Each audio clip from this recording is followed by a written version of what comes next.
Madame, Monsieur, bonsoir et bienvenue dans l'invité de la rédaction de Médien TV. Les hommes oublient plus facilement la mort de leur père que la perte de leur patrimoine. La citation est du grand auteur et philosophe italien de la Renaissance, Nicolas Machiavel. Le patrimoine culturel est l'ADN des peuples, des sociétés et des nations. Il dit qui nous sommes, d'où nous venons et où nous allons. Royaume millénaire à l'emplacement géographique stratégique, le Maroc possède un riche patrimoine culturel, fruit de brassage de plusieurs civilisations amazighes, carthaginoises, romaines, arabo-musulmanes, juives, andalouses, hassanies, méditerranéennes et africaines. Une impressionnante diversité culturelle qui fait la particularité marocaine. Mais qu'en est-il de la préservation et de la valorisation de ce précieux legs? Comment protéger ce patrimoine et en faire un véritable levier de développement? Pendant plusieurs mois, les membres du Conseil économique, social et environnemental se sont penchés sur cette question et ont présenté le vendredi 1er avril dernier, symboliquement au site archéologique de Chella Araba, le diagnostic et les recommandations du Conseil pour la mise en place d'une stratégie de sauvegarde, de promotion et de valorisation du patrimoine culturel, matériel et immatériel du Maroc. Et pour parler des grands axes de cette nouvelle stratégie et dresser un état des lieux de notre patrimoine, de son potentiel et de l'urgence d'adopter une nouvelle approche en la matière, nous avons le plaisir de recevoir ce soir Ahmed Reda Chami, président du CESE, le Conseil économique, social et environnemental. Monsieur Chami, bonsoir et merci beaucoup d'avoir accepté notre invitation. Merci pour l'invitation. Je vous en prie. Alors, lors de la présentation vendredi dernier des recommandations du CESE, vous avez parlé d'une notion nouvelle et originale, celle de sécurité patrimoniale. Qu'entendez-vous par sécurité patrimoniale au moment où on entend surtout parler de sécurité alimentaire, énergétique? C'est un peu le même concept que sécurité alimentaire ou sécurité énergétique. Nous sommes partis du principe que la sécurité patrimoniale obéissait à deux exigences, répondait à deux exigences. D'abord, l'idée de préserver l'identité nationale. Vous savez, le patrimoine culturel, c'est le fondement, c'est le ciment de l'identité nationale. Et quand on voit ce qui se passe dans le monde aujourd'hui, vous avez une globalisation galopante, vous avez une utilisation de technologies, je dirais, partout, qui fait que le monde devient un petit village. Le risque, c'est ce risque d'uniformisation. Or, l'attachement, si vous voulez, à notre patrimoine culturel constitue un référentiel qui nous unit, qui nous rassemble autour d'une histoire commune, qui nous permet de nous différencier, qui nous permet de garder notre authenticité, parce qu'il ne faut pas l'oublier, nous sommes une civilisation millénaire, pluriculturelle, et donc ça, c'est important. Et la deuxième exigence, c'est le renforcement du lien social. Vous savez, l'homme n'a pas besoin que de manger. Il a besoin de se sentir dans un projet commun, et donc c'est le lien social. Et donc le patrimoine culturel favorise pour les individus, si vous voulez, comme pour la société, ces liens d'appartenance à une nation, à un territoire, à une mémoire commune, à un affect commun. En fait, je peux résumer ça en disant, c'est comme ça qu'on sent qu'on appartient au Tsamarribit. Tsamarribit qui est basé sur des valeurs de coexistence, de savoir, de vivre ensemble, de mixité, de brassage, de civilisations humaines qui se sont succédées ici, de culture, etc. Malheureusement, on continue à penser, certains, que c'est un luxe, que la culture est un luxe, que parler de sauvegarde du patrimoine, alors qu'on voit qu'il y a des puissances qui n'avaient pas de grande histoire, leur histoire n'est pas aussi ancienne et elle ne remonte pas aussi loin, et puis qui ont envahi le monde avec de la culture. Et bien sûr, c'est exactement ça. C'est pour ça que je parlais de cette idée de se différencier par rapport à la culture. Je vais vous donner quelques chiffres parce que, si vous voulez, personne ne peut demain débattre avec nous en disant que l'identité nationale ou le lien social ne sont pas importants. Or, l'identité nationale et le lien social, d'accord, sont renforcés par la valorisation du patrimoine. Donc ça, c'est important. Vous savez, les touristes marocains, quand ils viennent ici au Maroc, 80% de ces touristes viennent pour des raisons culturelles. Donc vont dans des sites culturels. Alors c'est vrai qu'il y a Marrakech là-dedans, mais bon, dans Marrakech aussi, il y a beaucoup de monuments historiques et des choses à voir. Et ce qu'il faut comprendre, c'est que ce patrimoine peut constituer aussi une extraordinaire opportunité de création d'emplois, de création de richesses, et dans les territoires, parce que le patrimoine se trouve réparti dans le territoire. Souvent, on parle de l'axe utile, de l'axe inutile, du Maroc utile, du Maroc inutile. On dit qu'il n'y a pas assez d'automobiles, par exemple, à Oujda, mais on sait que le patrimoine existe partout. Et juste pour illustrer, vous savez, au Nigeria, 1 million de personnes travaillent dans le cinéma au Nigeria. Vous prenez la France, par exemple, qui est connue pour son automobile et pour d'autres choses. La culture en France, la contribution de la culture en France, c'est 7 fois la contribution en PIB de l'automobile. Vous prenez la Colombie, c'est 3% du PIB de Colombie qui vient de ce qu'on appelle les industries créatives, parce que ce qu'il faut comprendre, c'est que le patrimoine est à la base de ces industries créatives, par exemple la gastronomie, la musique, le design, l'artisanat, etc.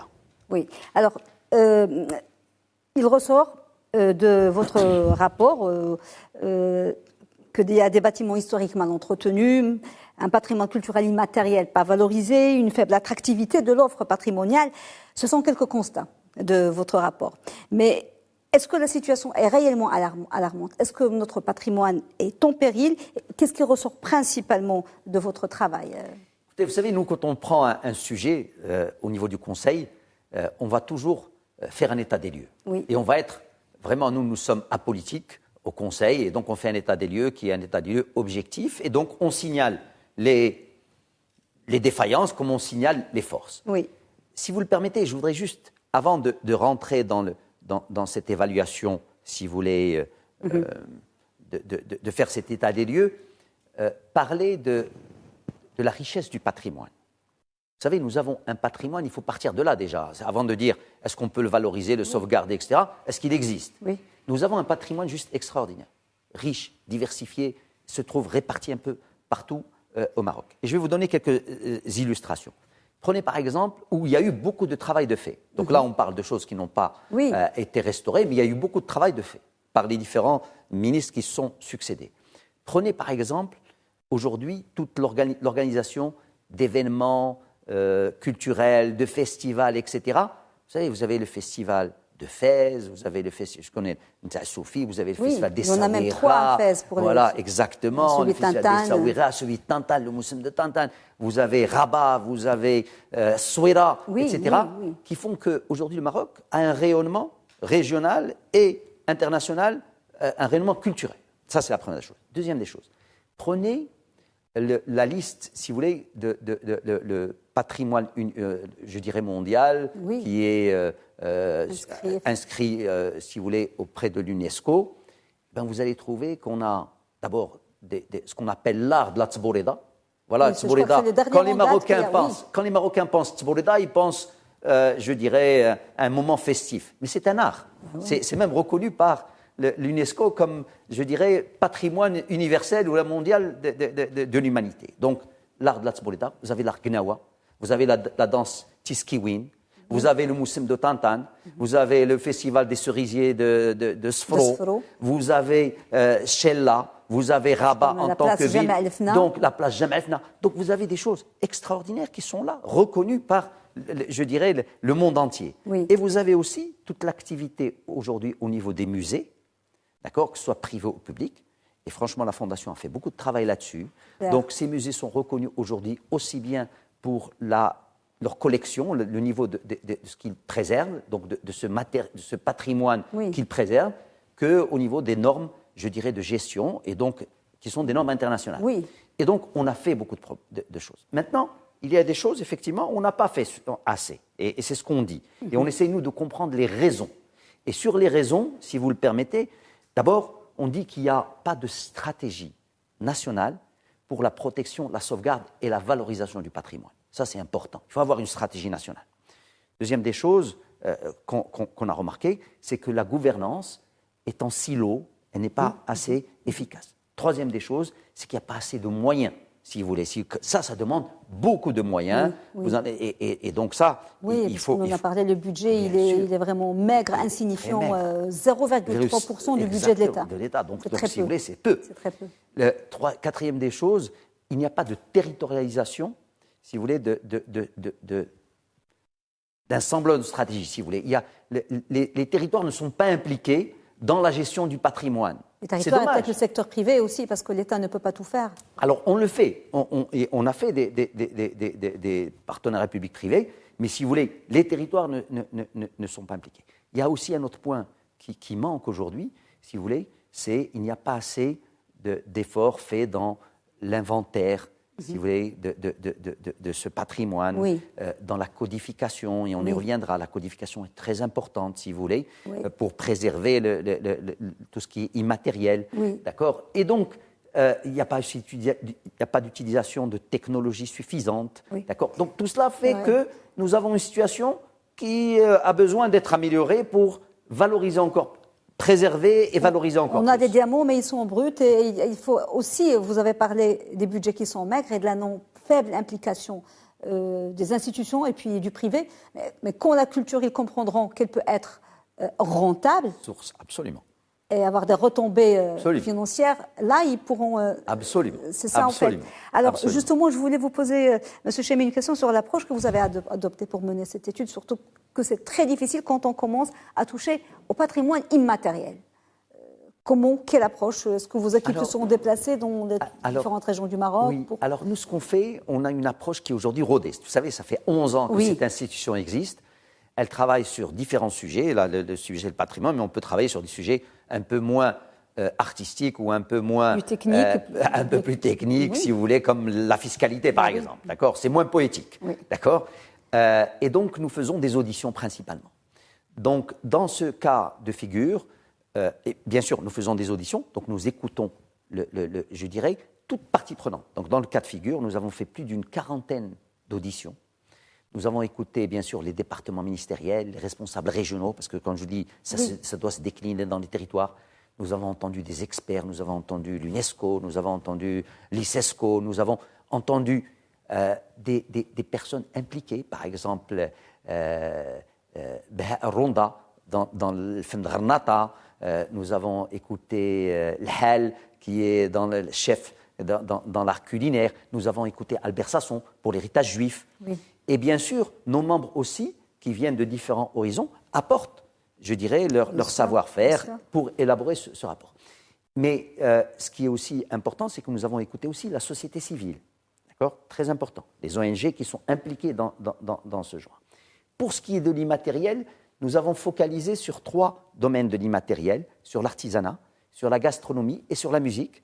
Et nous avons fait des recommandations qui nous ont semblé, qui nous ont paru être transposables aux autres formes de capital immatériel. Oui, donc pour l'immatériel, c'est beaucoup plus difficile. Avant de passer aux recommandations, je voulais vous poser une question au sujet, justement, de toutes ces manifestations qu'on voit fleurir depuis une quinzaine d'années, les festivals, les moussem, les musées. Et il y a des gens qui croient avec une bonne volonté, de bonnes intentions, mais ils font dans la folklorisation. Au lieu de véritablement valoriser la folklorisation, une image pour les touristes, et pas véritablement. Comment rectifier ce tir et éviter ce dérapage? Non, merci. C'est une très bonne question. En fait, si vous voulez, quand on regarde, s'il n'y a pas de protection, de sauvegarde, de valorisation du patrimoine au niveau adéquat, on fragilise ce patrimoine. Il y a 3 formes, si vous voulez, qui expriment cette fragilisation. D'abord, vous avez la folklorisation dont vous avez parlé. Et en fait, si vous voulez, là, on va s'attacher plus à ce qui est, je dirais, cliché. On va pas...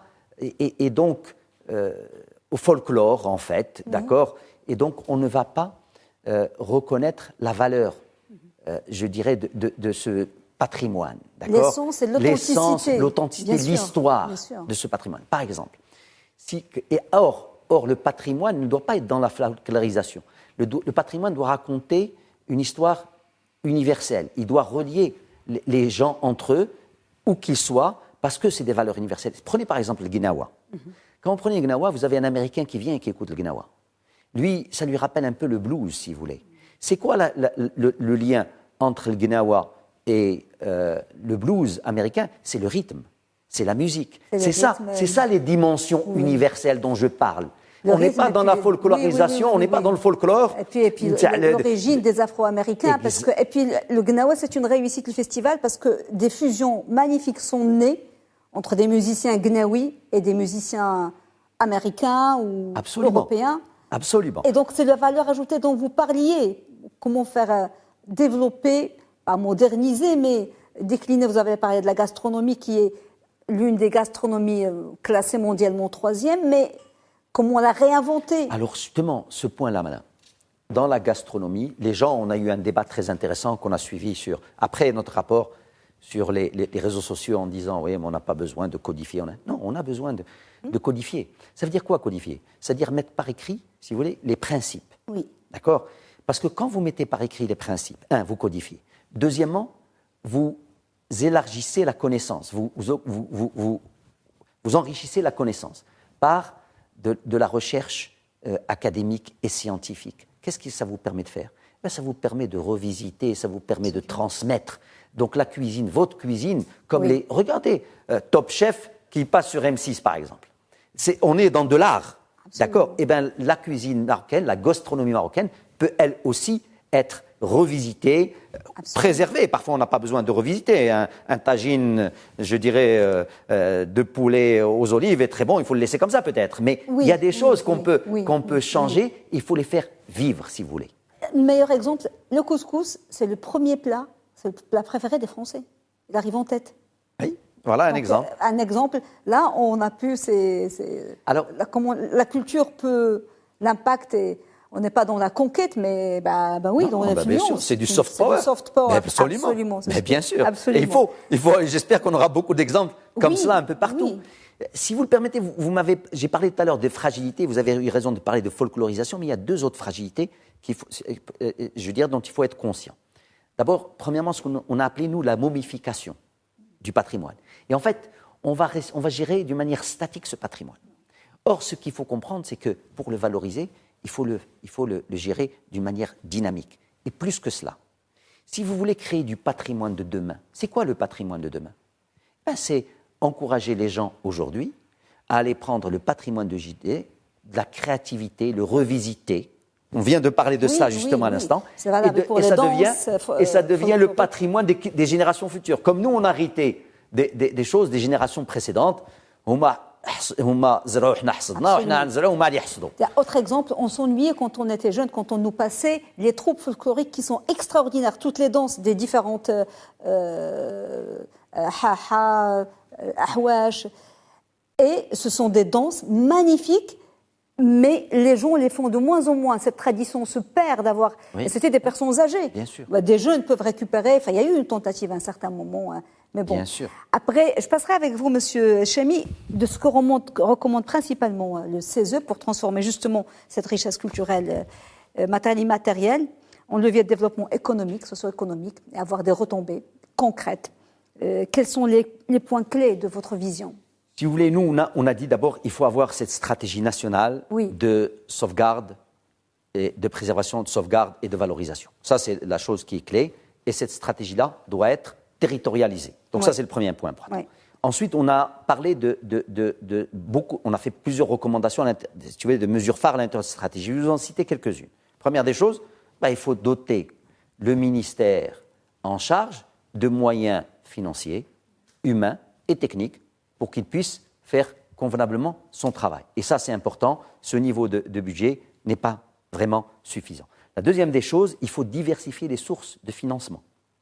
Il ne faut pas rester juste sur les sources de financement de l'État, parce qu'on le sait, l'État a beaucoup d'exigences par ailleurs, d'accord?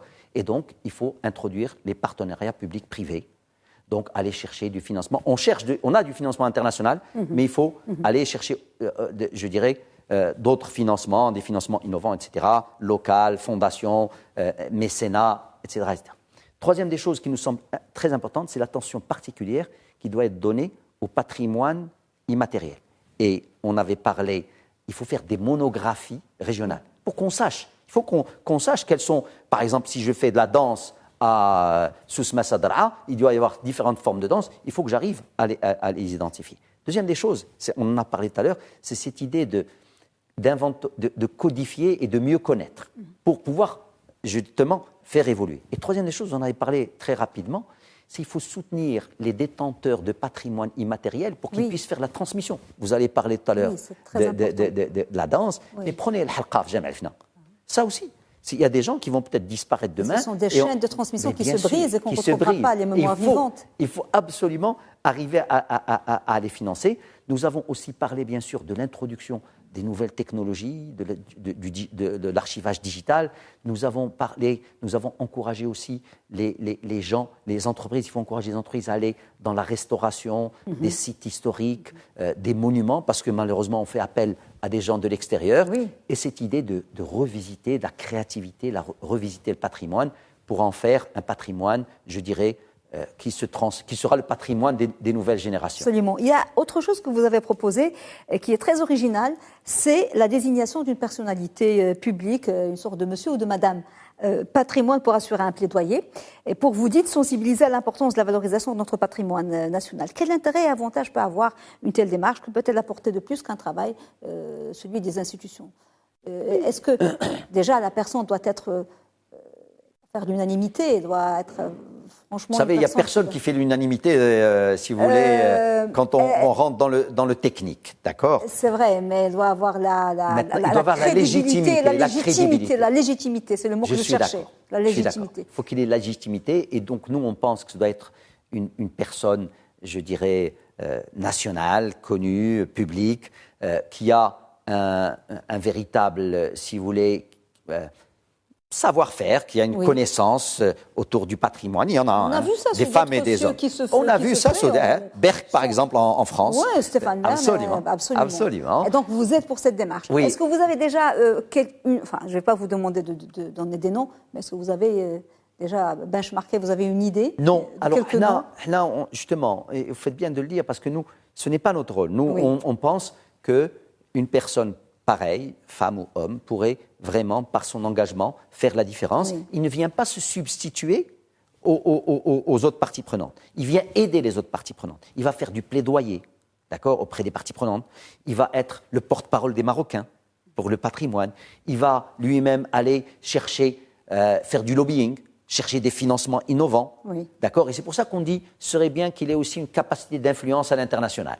Mais nous n'avons pas de nom, mais croyez-moi que quand on a réfléchi sur le sujet, quelques noms sont venus et il y en a au Maroc. Ça ne manque pas. Dernier axe, Monsieur Chamy, rapidement, il nous reste une petite minute. Le problème du patrimoine culturel et de sa sauvegarde, il y a aussi le problème de tout notre patrimoine qui est un petit peu éparpillé, c'est l'histoire, celui de l'Afrique aussi. C'est un taux qui choque, il y a plus de 80% du patrimoine culturel matériel mobilier africain qui est exposé dans des musées étrangers. En 2020, la France a restitué au Maroc quelques 25 000 objets archéologiques. Ce n'est pas suffisant. Est-ce qu'il y a un travail qui doit être fait dans ce sens? Absolument. Vous savez, la colonisation, le protectorat, etc. sont derrière nous, mais il n'y a pas de raison que, si vous voulez, des biens qui ont beaucoup de valeur, qui vous appartiennent à vous, à moi, à tout Marocain, d'accord, soient valorisés ailleurs qu'au Maroc.